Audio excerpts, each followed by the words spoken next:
Assalamualaikum warahmatullahi wabarakatuh. Nama saya Nazifah binti Ali, nombor matrik D2022210490. Untuk tugasan 3 bagi subjek KKA 3023 pengujian dan pengukuran dalam kaunseling, saya memilih alat inventory Back Anxiety Inventory.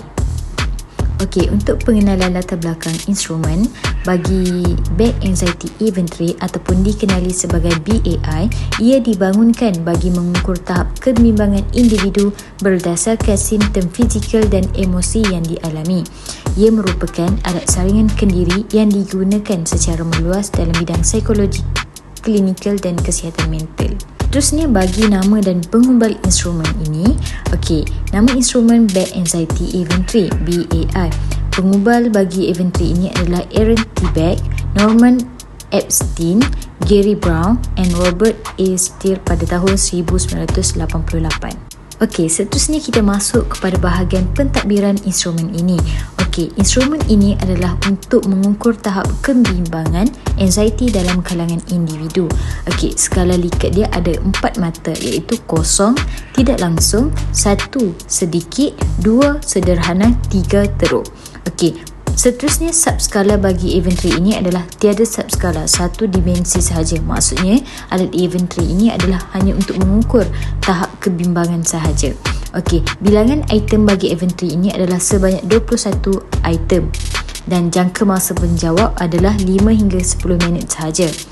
Okey, untuk sasaran responden pula individu remaja hingga dewasa sesuai dalam konteks klinikal ataupun bukan klinikal. Maksudnya kat sini individu ataupun para remaja dewasa yang ingin mengukur tahap kebimbangan mereka boleh melakukan alat inventory ini. Seterusnya saya akan tunjukkan cara-cara menjawab bagi Back Anxiety Inventory ini yang mengandungi sebanyak 21 item.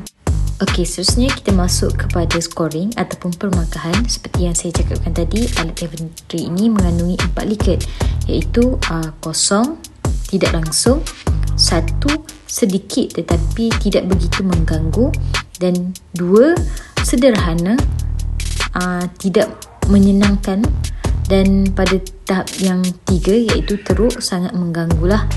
Okey, seterusnya saya akan tunjukkan hasil daripada saya menjawab alat Back Anxiety Inventory ini.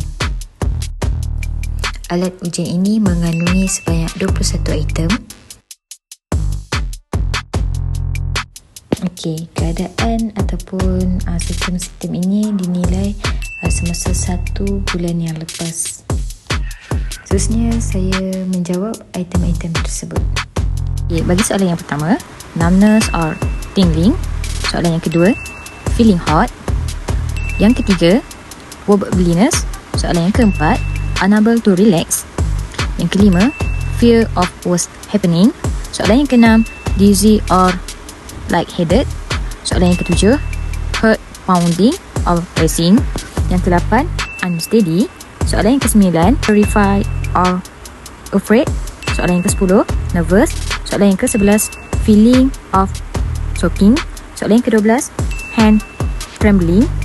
Soalan yang ke-13, shaky or unsteady. Soalan yang ke-14, fear of losing control. Soalan yang ke-15, difficulty in breathing. Soalan yang ke-16, fear of dying. Soalan yang ke-17, scare. Soalan yang ke-18, indignation. Soalan yang ke-19, fan or lightheaded. Soalan yang ke-20, face flush. Soalan yang terakhir, hot or cold sweat. Okey, seterusnya saya akan tunjukkan cara mengira skor bagi Back Anxiety Inventory. Macam mana? Dengan cara menambah semua hasil yang dibulat, iaitu contohlah kalau ada satu-satu simptom ataupun satu-satu item itu kita jawab ataupun kita tandakan 1, jadi kita kira sebagai 1, dan soalan yang seterusnya ataupun item yang kedua ada yang kita tandakan 1 ataupun 2, jadi kita tambah pula 1 tambah 1 adalah 2. Maksud dia kat sini kita tambah hasil apa yang kita bulat. Okey, macam saya tunjukkan, saya terdapat 3 item yang sedikit tetapi tidak begitu mengganggu saya. Jika lihat saya punya skor, saya peroleh sebanyak 3. Okey, seterusnya saya tunjukkan interpretasi skor.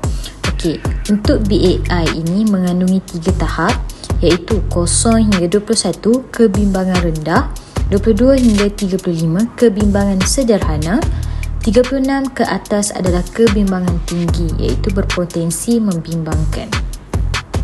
Dan sekiranya seseorang itu memperoleh skor sebanyak 22 hingga 35, dia berada pada tahap kebimbangan yang sederhana. Dan jika seseorang itu memperoleh skor sebanyak 36 hingga ke atas, dia berada pada tahap yang kebimbangan yang agak tinggi dan berpotensi membimbangkan.